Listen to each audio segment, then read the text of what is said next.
First, just want to say, isn't it energizing to be talking about student success, which after all is at the very heart of all that we do here at in the VSC.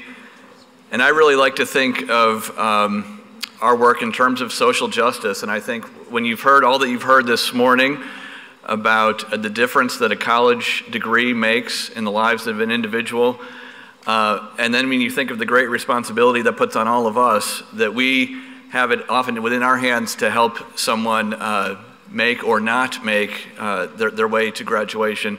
What a huge responsibility that is, and again, I think it's a sacred trust of sorts that that this work that we're entrusted in doing. And I think obviously advising, academic and otherwise, is at the core of that, and we know this from research that the importance of advising in student success. And so I want to get right to our panelists, because it's a great group that I just had the chance to have lunch with, of folks, of students who are advisees, obviously, and we have some faculty advisors and non-academic advisor as well here to talk about their experiences in advising. And they're all great, and you know, I can't help but laugh. We talked about at lunch, wouldn't it be fun to have a panel up here of bad advisors and bad students? I mean, like Jerry Springer style here. You're never there for me, you know. Yeah. So we're not going to do that today, but maybe next year to the committee. So, so this is the good group. These are your responsive students, your strong advisors, and we want to hear from them. So I'm going to have them introduce themselves. I have a few questions. We talked at lunch about things we wanted to make sure we covered, and then I'm hoping we'll have time to open things up for some of your questions as well. So John, why don't we start at that end and work our way up and have folks introduce themselves. Hi, my name is John Dixon. I go to Lyndon State College, and I'm currently going for my bachelor's degree in criminal justice. I'm going to be a senior this fall, and right now I am a part of the Leahy Center for Rural Students as a first-generation student to go to college. I'm Dylan Putri. I'm also from Lyndon State. I am going into my 5th year, and I'm majoring in music business with a concentration in audio engineering. And like John, I'm also involved with the Leahy Center. I am a early promise scholar. Did I miss anything? I think that's it. I think you got it. Good job. Hi, I'm Lindsay Carpenter. I am the Community Outreach Coordinator for the Leahy Center for Rural Students at Lyndon.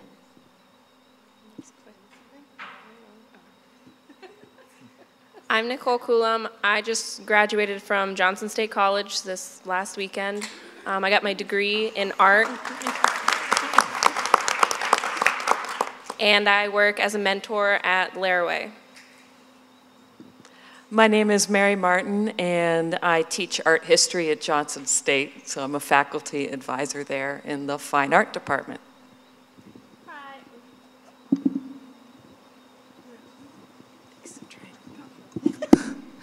Hi, I'm Grace Purcell. I'm a nursing student at Castleton State College, and I'm going into my 2nd year in the fall. Hi, I'm Linda Olson. No? Oh, there we go. It has like a little delay, I think. I'm Linda Olson. I'm a faculty member at Castleton State College in the Sociology and Women's and Gender Studies programs. Hi, my name is Farouz Mohammed. I just graduated from Castleton State College with bachelor degrees of social work and sociology. I'm Becky Eno. I'm the academic counselor at Castleton. I'm also part-time English faculty, and the way I got involved with Fardoos actually was when I was, a couple years ago, when I was doing part-time tutoring with English language learners. Thank you. So it should be apparent, we've tried to pair up students with their advisors and advisees. And I think, I won't keep picking on John, but maybe we can start at that end again and come back through and have folks talk about how they first connected and with their advisor or advisee, and just anything they want to share around that. So I guess when I began in the Leahy Center, we actually had a different advisor, Heather Boucher, and so halfway through,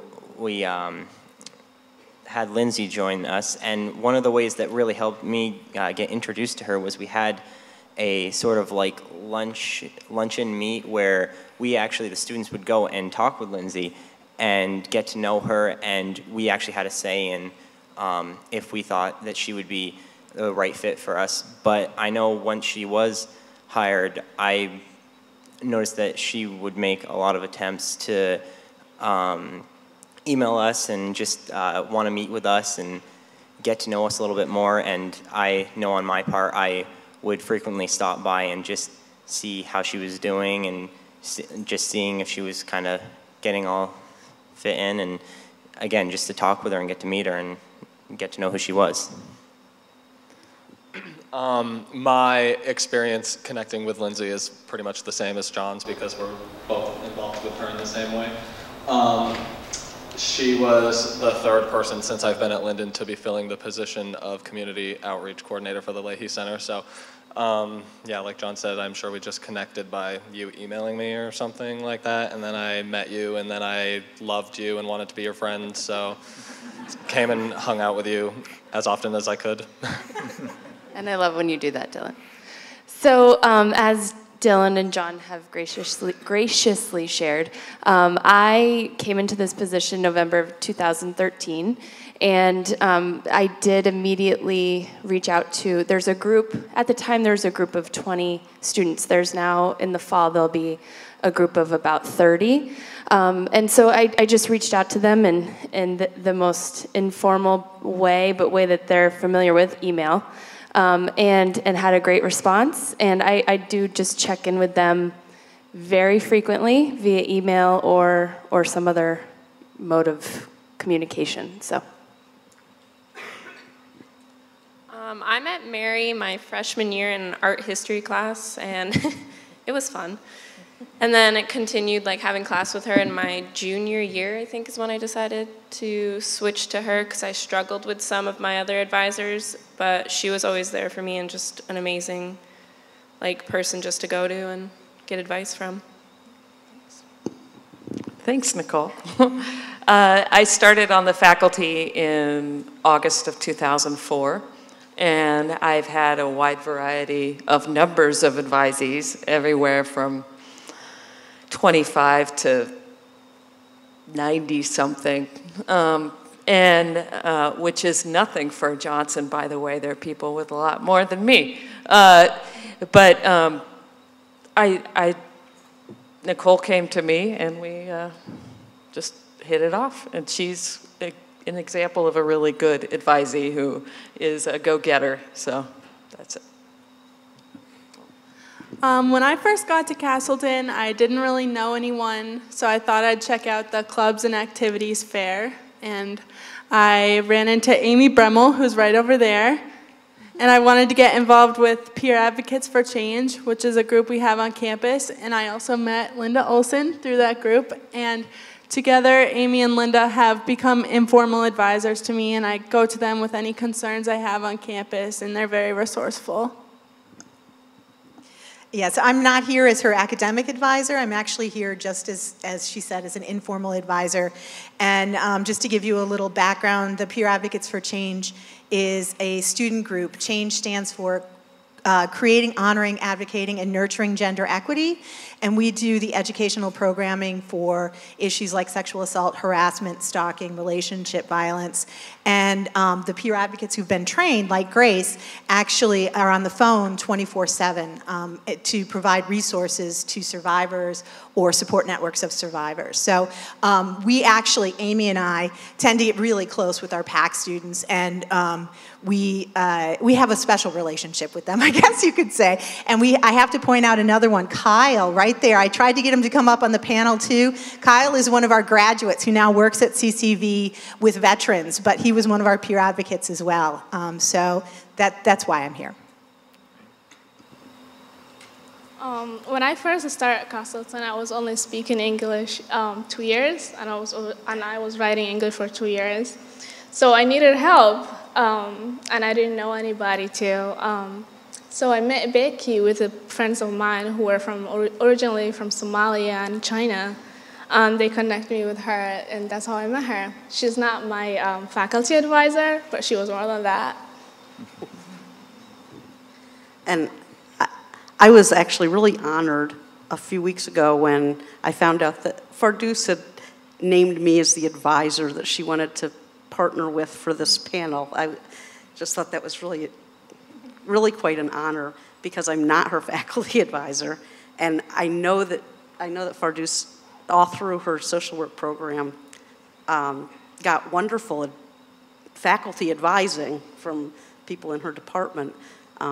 Anyway, so it felt very much like an honor to me. So Fardoos and I have worked together since fall of 2012.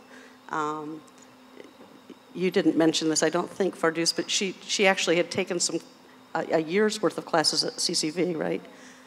So she transferred into Castleton in her second year. It was the first year that she was working with major courses in social work and sociology then also. And I was remembering as I was thinking through my years working with Fardoos, I was remembering that the first time that we met was actually the day before Fardoos had her first social work exam. And she was quite nervous about that exam. So we just plunged right in, and I feel like we've worked on just about everything together, I think, through the years.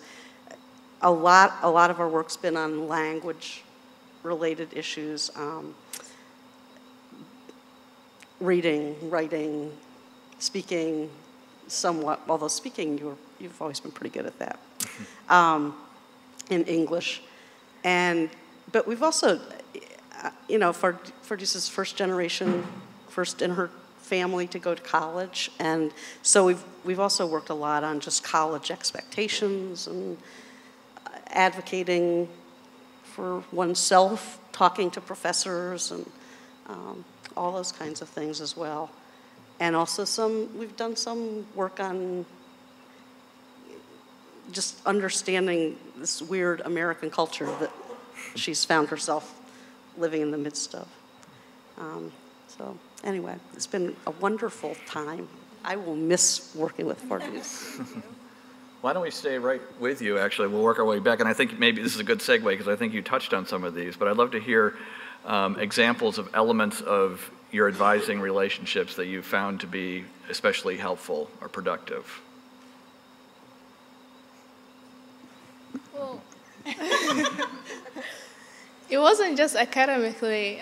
It was cultural difficulty and how would I do things, I also went abroad last summer, so she helped me with that too, where to go, who to go.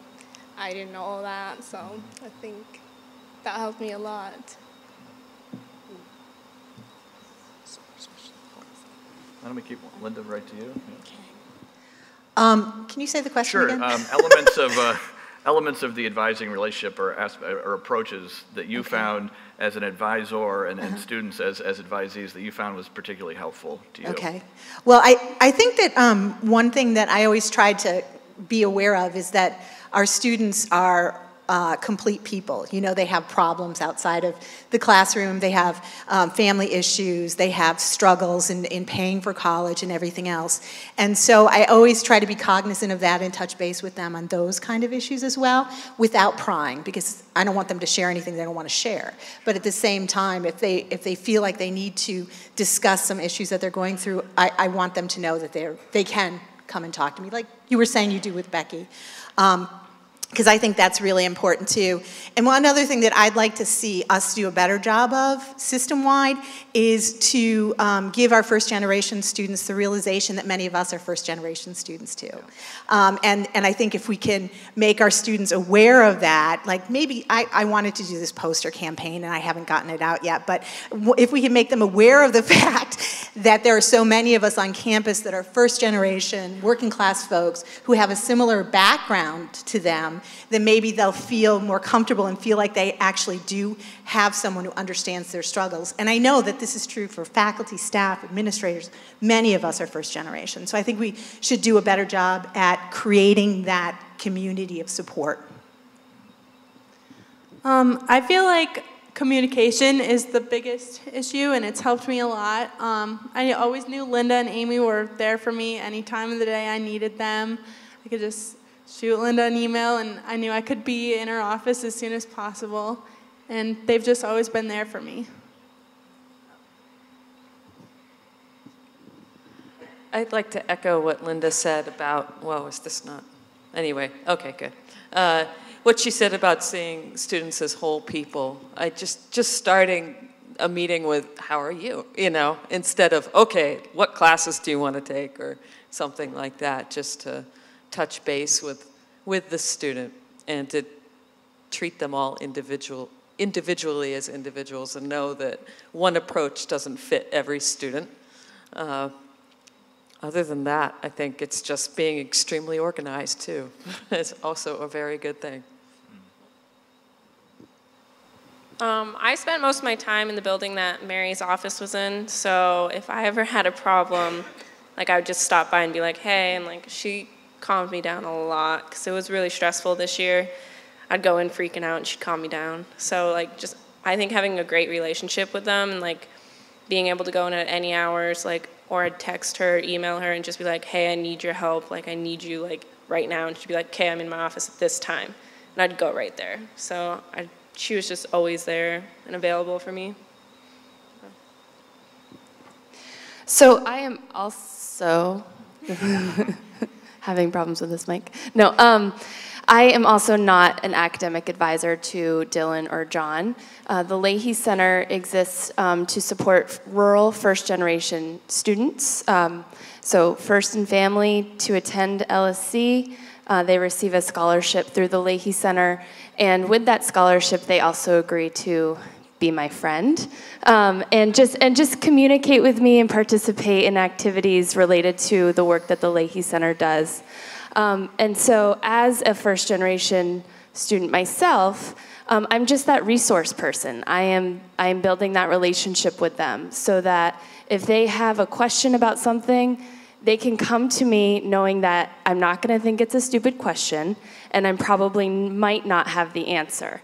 But I will physically walk them to another individual that I think might have that answer, or I will continuously follow up with them until that answer has, until that question has been answered.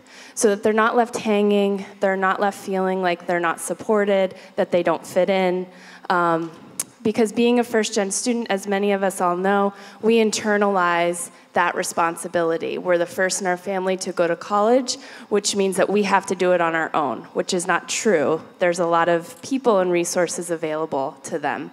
And so I feel like I'm kind of not answering the question because I've gotten excited about talking about the Leahy Center and the students I work with, but just being that resource for them and building that relationship is so critical.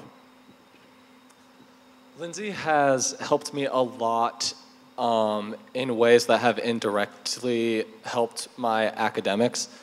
Like last year, spring of 2014, I failed a class, and that put me off track for graduating. And I didn't fail the class because I'm a bad student or because I couldn't handle the course or anything like that. It was just that I didn't have my life together at the time, kind of. And last semester and through this whole year, really, Lindsay has helped me in ways of getting my life back together so I can be back on track academically. Last semester, I decided that I wanted to be part-time instead of a full-time student and take a break, and I had no idea what the process behind making that transition was, so Lindsay helped me with that. I was contemplating quitting my job. I was having difficulty in that working environment, and Lindsay helped me through that. She's just helped me in a lot of ways that you just don't even think of, just things that happen in life, and that's been really beneficial. So yeah, I think there's two important things that I just wanted to address was starting off when I first went to the Leahy Center, it was almost like going to your class the first day, because the first thing that I received was like 2 or 3 books that were all this advice and guiding on being a first-generation student. And just through the center itself, the amount of support that they give you through material and through advice that they give you was just really great. And then as I met Lindsay, I noticed that, you know, like she said, she may not have the answer, but she's definitely not letting you leave her office without some sort of advice or some sort of direction in to go. And that's what I found was I could always go to her, and she would, even if she was busy, she would try and find at least 5 minutes just to sit down and talk with me and help me out. And I'm like, presently right now, I've been looking for summer work, and her and I were just discussing during lunch, like different places that I could find work for the summer, and her telling me about connections that she has with people and how she can help by emailing them and letting them know that I'm looking for work. So it's really indescribable in how many ways that she's helped me, but just the openness and the willing to give you advice, even if it's not the right to the point advice or the right answer that you need, just the ability to help you in some way is really beneficial. So I promised the students on the panel I wouldn't put them on the spot and ask them to talk about what hasn't worked as well with their advisors who are sitting next to them. That being said, we also discussed how all of us on college campuses, we hear stuff through the grapevine. We hear from peers, students hear from peers, faculty and staff hear buzz as well about particular students and advising relationships that work better than others. And so I'll just direct this to whoever wants to jump in, but I'd be interested to hear from any of you examples or things you've heard from your peers in the case of students, or faculty, feel free as well, about elements of advising relationships that have been or have not been successful.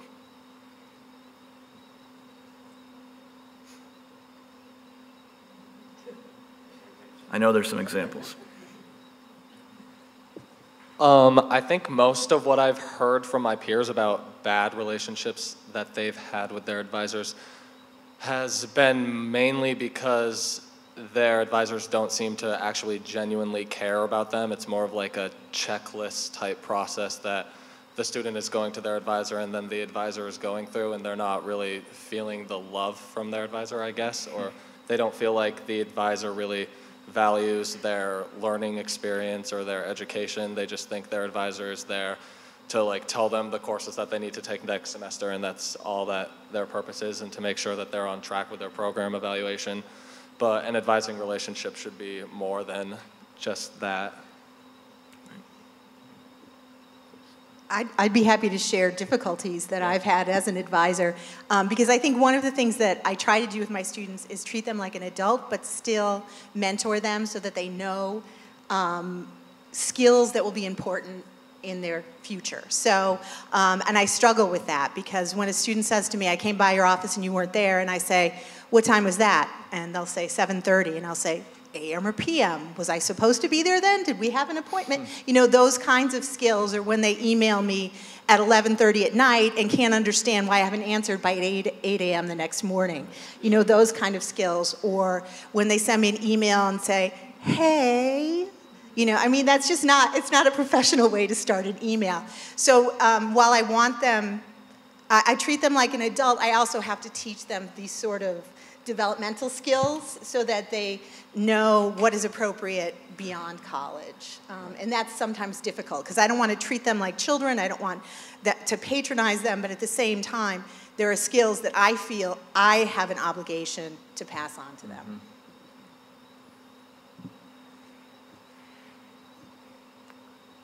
So I live in a house with 7 other girls, and around scheduling time, you like heard all the bad things that they wanted to say about their advisees or advisors. So like, I'm not gonna say some of the stuff, but they would complain that like their advisors wouldn't even know their name, or like they wouldn't know their advisor that well, and like I couldn't believe it. And like when they'd go in their meeting, they'd like just look at them and be like an awkward like 5 minutes, this is what you gotta take, like check, you can now sign up, and then they'd send them on their way. And like I was thankful enough to have Mary, who I'd sit in there for like hours on end just being like, this is what we gotta do, and she's like, well, we could do this, and she'd give me like 20 different options. So like I was thankful to like have a really good advisor who like cared enough and like remembered my name and like remembered like things we talked about like weeks before, and she'd always check in on me. But I think like having the relationship where you can like remember like details and stuff about things you talk about is really important, and maybe some advisors don't take that too seriously.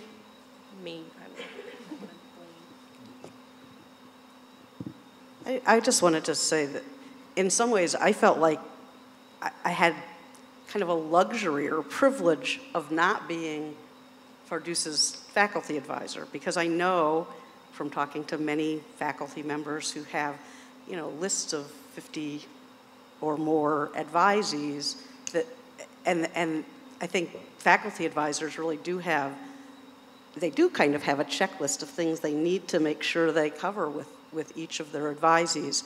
So in a lot of ways, I feel like it's a privilege, or it's an advantage to not be the faculty advisor, but to actually be able to just focus more holistically on the person, you know, and what that person is going through, and on all different fronts, you know, in all of their courses, not just their major courses, and beyond their courses, what's going on in terms of how that student is fitting in socially on campus, or what problems she may be having working with people in a group project, that kind of thing. So to me, I think I'm freer in a lot of ways to do the kind of good advising that you guys were just talking about wanting. I'm freer not being a faculty advisor. I think that the FYS program at Castleton works really well. So for those of you who don't know, each first-year student is put into a group with a faculty member, and then we have a first-year seminar class with them. And the classes have about 10 students in them, and we meet them over the summer, and we become sort of like a big family. Gail Reagan was my advisor, and she's become one of my good friends. And she just helps me with anything. And I know that those other students that were in my group will always be there for me. No matter what happens, if we don't talk for a while, I know that since we started this whole process together, they'll always be there for me. And I think it's a really good system. So I'm glad that was mentioned, because I kind of wanted to go off this too, was with Linden State College, as a student going into college for your first year, you're given an advisor. And I know that most of the times with Linden State College's criminal justice program just starting up, it wasn't too big or too fancy. We didn't have very many professors or advisors that could help the students. So myself, I was put in with a history professor who was my advisor, which, you know, was great and everything. He was a great guy, but it just didn't fit my needs. And so I really worked around it. And I think one of the difficulties that I found was, and again, in no way I don't want to like aim this towards the advisor, saying this is the advisor's fault, because our program was starting up, was that it's really essential for, in my opinion, that advisors have a connection with their students in some sort of educational level, because I know for him, I really couldn't connect with him, and essentially all I was going to him for was just to say, hey, can you check me off so I can do the registration for next semester? And I know just this last year, I did change my advisor finally to our actual criminal justice professor, but I mean, it was nothing really against the advisor. I just feel that it's really crucial that as an advisor, there should be some sort of connection with the students' educational levels and what they want to go for. And I understand that's hard, you know, with how colleges' fundings are and things like that, but I just think that's a good thing to work towards.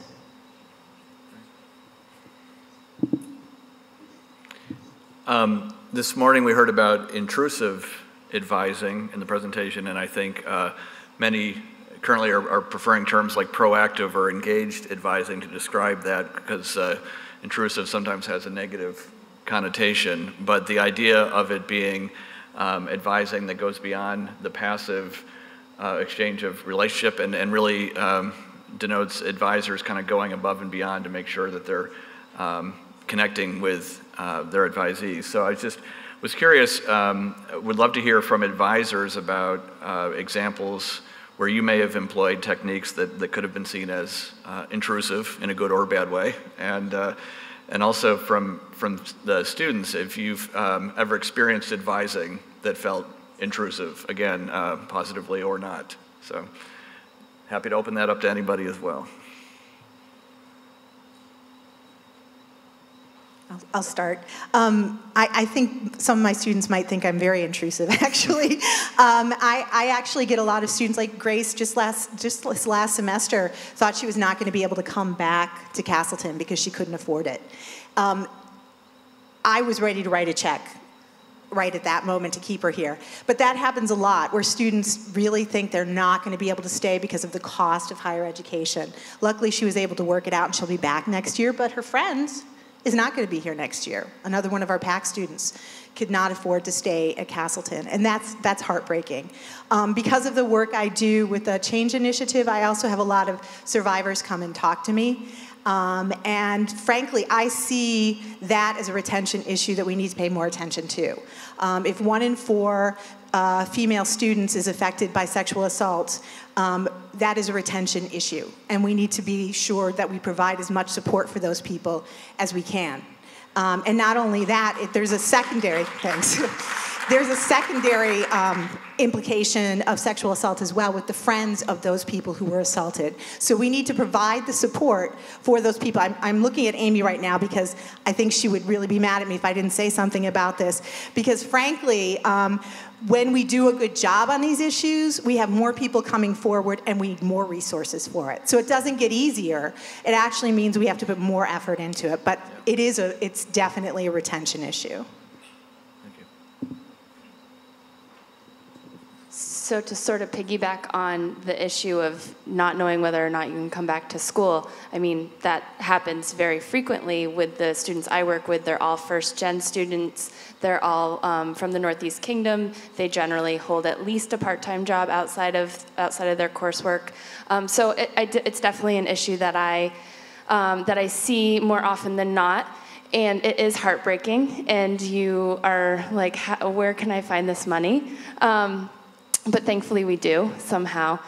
But to get into intrusive advising, again, I'm not their academic advisor, but I do have access to looking at their plans, their academic plans. So at the end of the year, I send them, a little letter that says, hey, this is what I see that you've completed. This is what you need to complete on time. And so it doesn't really conjure much conversation, but they know that I'm looking at them, and they know that I'm watching. And so I think that's just a way that tells them that I do care, and it's not just about, me helping to answer your questions. I care about the whole process. Dylan and John are great. They're great students. They're very involved in school, so I don't worry too much about them, but I do have some students who, they can't do their FAFSA. And so, Lyndonville's a really small town, and I'll run into this one student that I was hounding over and over again via email and phone calls. And I saw him in our grocery store parking lot, and I was like, hey, did you do your FAFSA? He was legitimately really frustrated with me. And he's like, leave me alone, I will do it. And I said, I will leave you alone when it's done.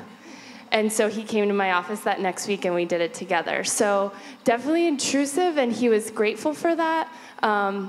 But I know that when I was a student, I really needed that, because otherwise I would have just stayed, under the radar. I got this when I really didn't. So.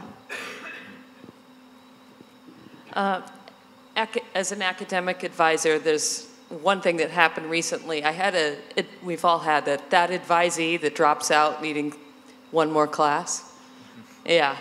Well, this year, Johnson changed the Gen Ed core curriculum. And just on a whim, I looked up his new plan of study, and he magically was done. Didn't need that class anymore. And so I hounded trying to locate this person, and he did graduate this year. So, and that was exciting.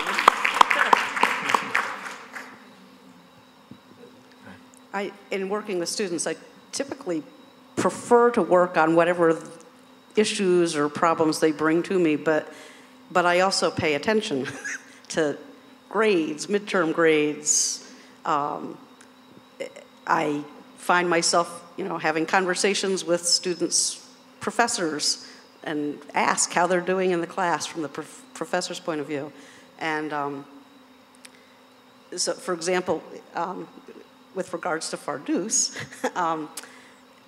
I ended up in a conversation with her effective speaking teacher. She had never, at that point, brought any issues to me about effective speaking, her effective speaking class. But I ran into her professor, and he told me that she was really struggling in that class, and he was really pretty worried about how she was going to end up doing in that class. So I came back to Fardoos the next time we met, and I said, so, how's effective speaking going? And she basically said she didn't think anybody could help her with it, because speaking was, speaking in English is really tough. And so I said, well, I don't think you know this, but I have taught effective speaking a lot at Castleton, many semesters. And so she agreed to at least bring in what she was working on for her next speech, and we worked on it. But, if I hadn't been intrusive and inquisitive with other people about how she was doing, I would never have known that she was really struggling in that class. So I think it's a good thing. This intrusive, I don't like the word intrusive, no. But that kind of proactive. Diligent, inquisitive, maybe. Right. Advising is important.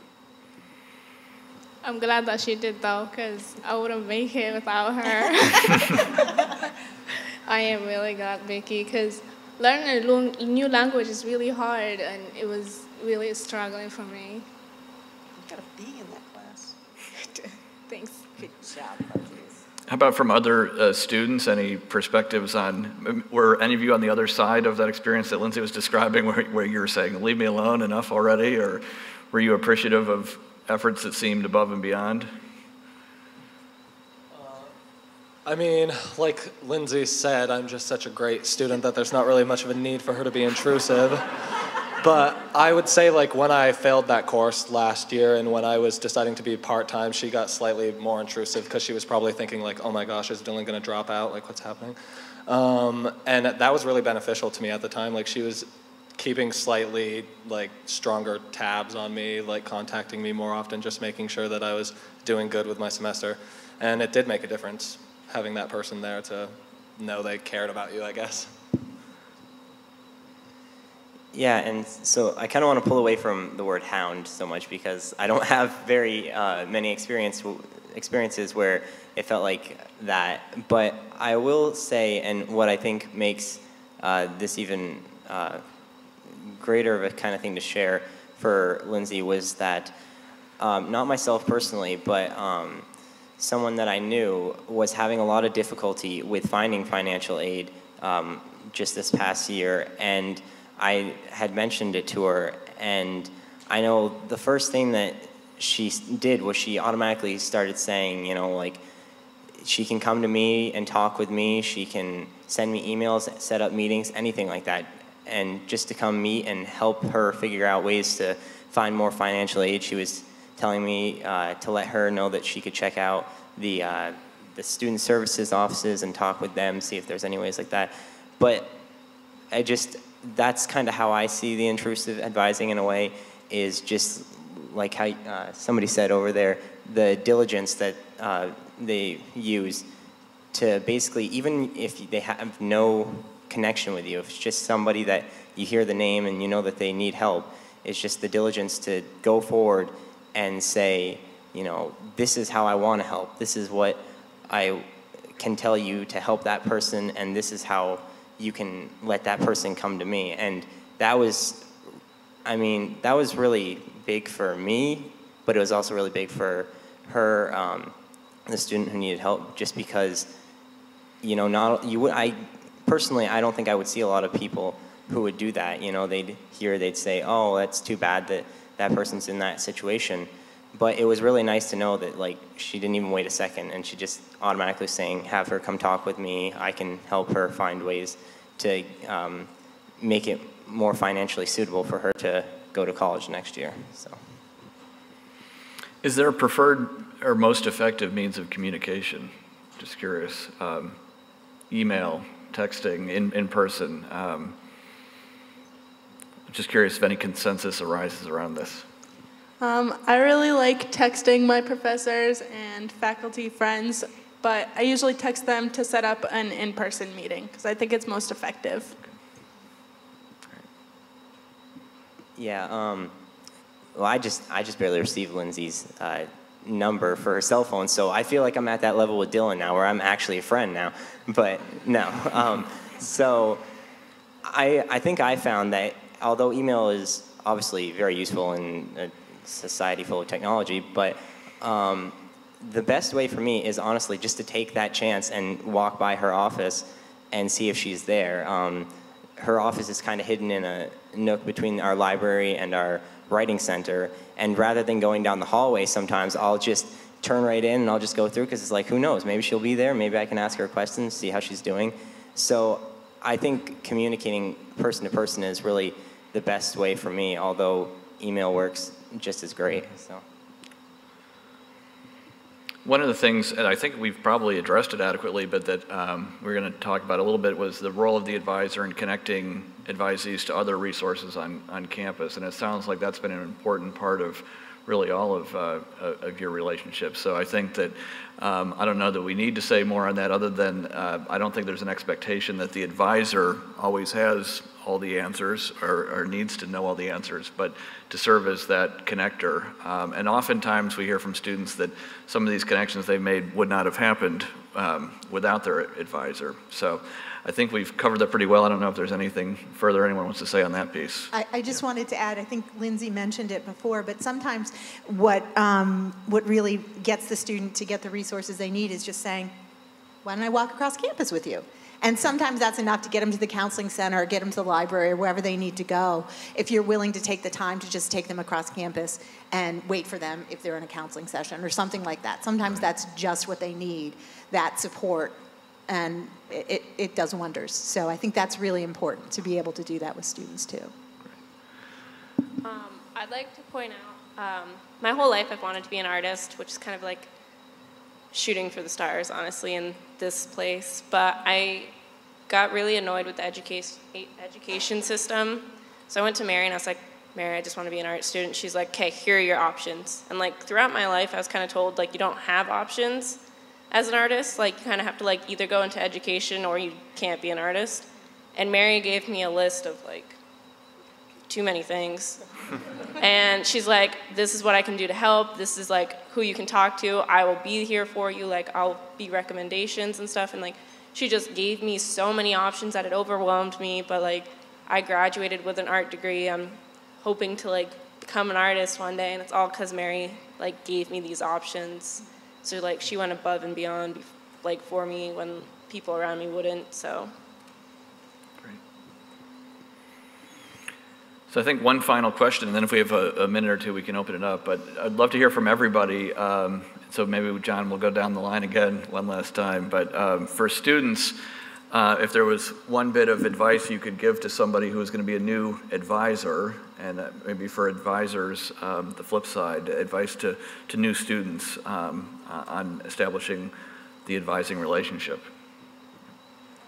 So I probably could easily just say everything that I've mentioned throughout the panel so far, but the one thing that I guess I would find as very crucial advice is to establish that connection that you have between the person, because, you know, as Dylan mentioned, it's easy to kind of sometimes become the advisor who may just have their student and, you know, check off, you can register now, or here's the courses. But that ability to have that connection and just know that you're there for that person and that person is there for you. And whether that is educational or that's personal, in any way, it's just so important to have that. And I think I was going somewhere, but now I lost it. I really would say that in the use of that connection is to definitely let it go on after the student has graduated, because once they're done with college, and I don't want to say they're not your responsibility anymore, because, I mean, they really aren't. They're out in the world doing their own thing. But it's just important to keep that connection and keep up with them and let them know that you're still, like, wondering how they are and making sure that they're okay, because it's, like I said, you know, as a student, you're just not a student, and then when you leave, nobody cares anymore. It's something you should have throughout your whole life, is somebody there who's going to be there to support you and do what they can to help you. So the one word answer is connection. Just really make sure that you have that connection and that you keep that solid connection before and after you've graduated. I really liked what the chancellor said when he was saying how college is more than about just getting a job afterwards, because I really feel that way too, and I didn't end up realizing that I felt that way until like the past year, really. But I feel like it's more than just getting a degree, and that's really all my family seems to think it's about. Like, they think the value of me going to college is so I can get a degree and then make more money and be qualified to make more money. But my communication skills have improved immensely, and my ability to connect with people from diverse backgrounds and my ability to think critically about really complex issues. This has all been really what I find to be most valuable about the college experience. And so I think as advisors, you should be reiterating that to your advisees and making sure they're aware that college is a business, but it's not just about like going through the jumps and getting to the end and making more money. It's really so much more than that, and you can gain so much more out of the experience than first year and second year students probably realize.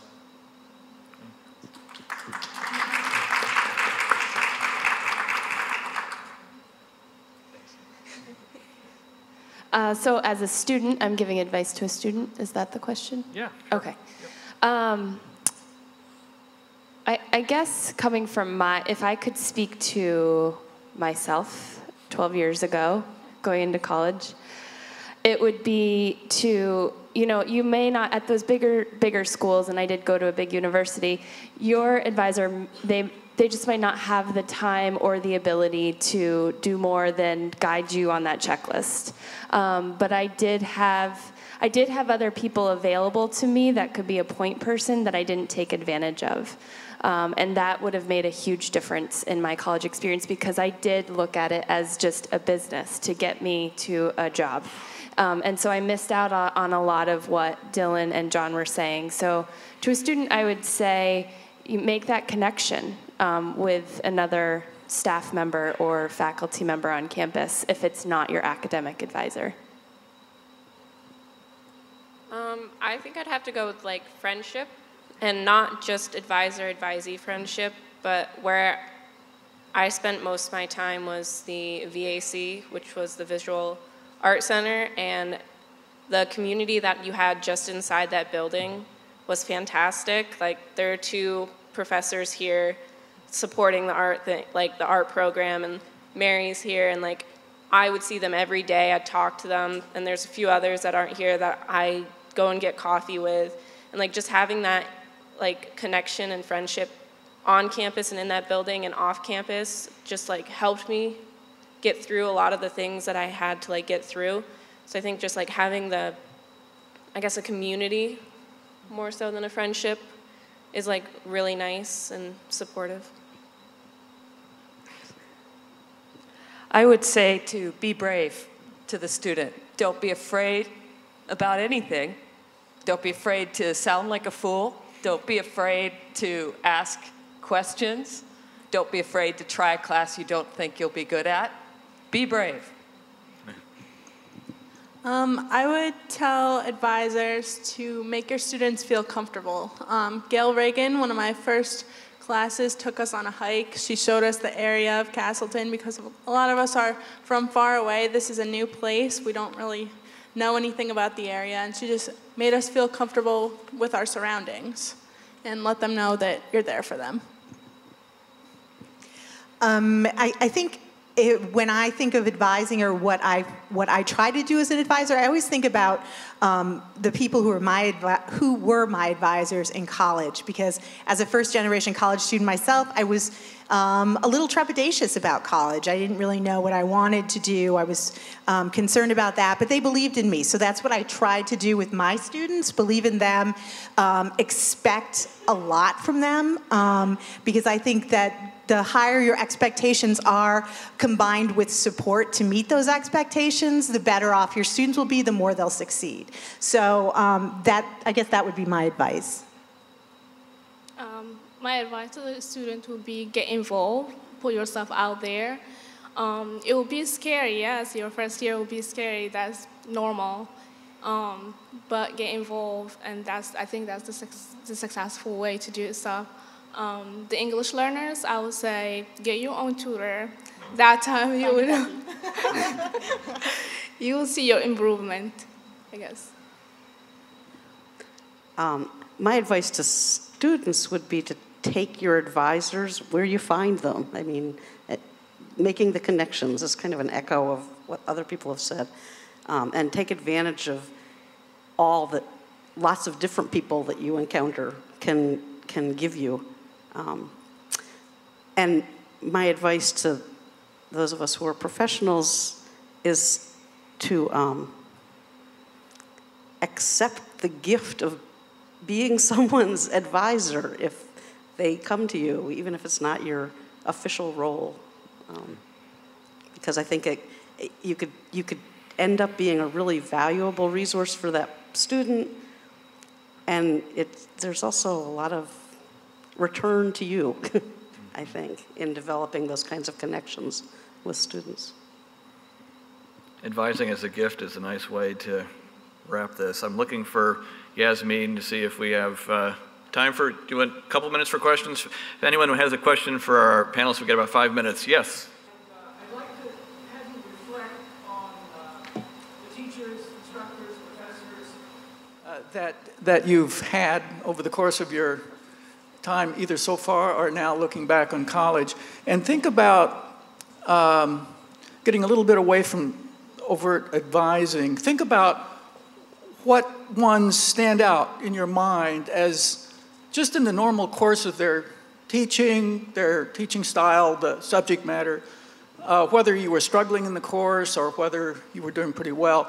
Think back on one or two that really stand out, that sustained you, that inspired you, to help you stay the course, and see if you could articulate the elements, or even one element of that experience, even though the teacher may not have known the role he or she played in helping to sustain you and inspire you in college, and what some of those elements are. Was it teaching style? Was it sensitivity? Was it determination to keep? If they can kind of think of something to tell us about those experiences that weren't at all necessarily advising.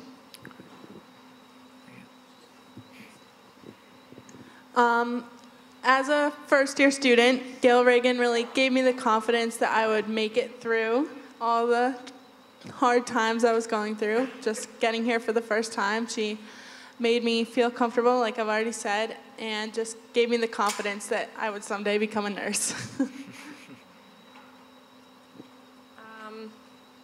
Probably my freshman year, so a while ago. I had a teacher who just had like the biggest heart, and because she had the biggest heart, like she took me under her wing, and I didn't want to come to college at first. I didn't think it was a place for me, like I didn't think I belonged, and because of her, she made me stay, and it made me start to enjoy the classes more, and I like looked at things with a different view, and like she just pushed me through to get to where I am today.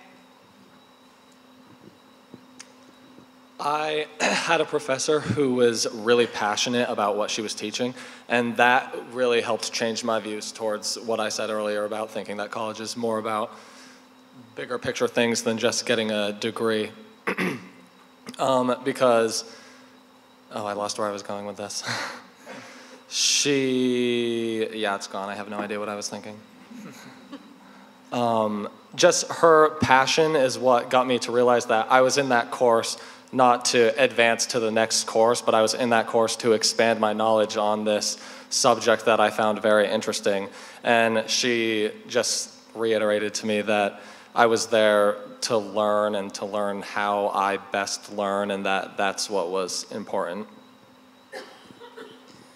So I guess I could say I have two. So first, quickly on the first one would just be, in my freshman year of college, I had Professor Janet Benyon, and she was willing to give me the chance in taking a class that was actually meant for, I think, seniors or juniors, and it had only been my first semester there, and I just told her, I said, you know, I'm just so passionate in what, that sounds really corny, but anyway, I was just so excited to get into learning about criminal justice, and unfortunately, I hadn't even taken the criminal justice intro yet, which was the first thing you're supposed to do.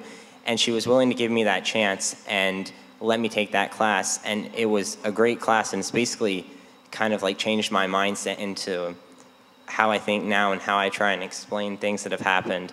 But the second one would have to be the criminal justice professor that we've just hired, Brandon Stroop. And he has just blown my mind, literally, because, I mean, I remember 2 years into college, and I was enjoying the criminal justice stuff, but it just became very vague, and it was a lot of going towards a police officer or maybe working in the criminal justice system as lawyers or whatever. And I went to his classes, and I just learned so many things that I never thought that I would have learned about our society, our government, and everything. I went from taking American judicial process to taking terrorism, restorative justice, and even classes coming up, environmental justice. And it's just broadened my whole views about criminal justice and just kind of given rebirth to my love for criminal justice, and I just can't wait now to go out and see what I can do and how I can change and make things better. So. I think we can do one last question. Yes. Oh, I'm sorry. We have one more respondent, and then one last question. Yes. So it was my freshman year. I think it was my effective speaking professor.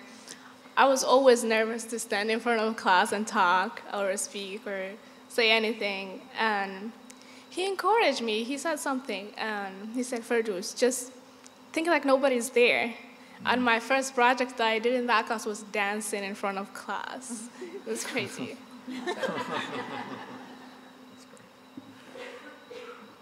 I'm struck by the fact that everybody's referring to women in their comments, and I think this is a really gendered issue.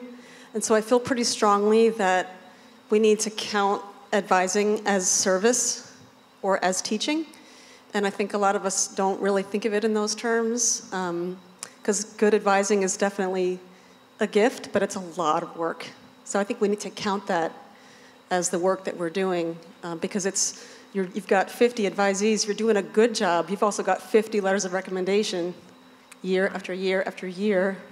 So I think it's important to recognize it as the labor of love that it is. Thank you. I want to have us take a moment to give a round of applause to our panelists who have been wonderful.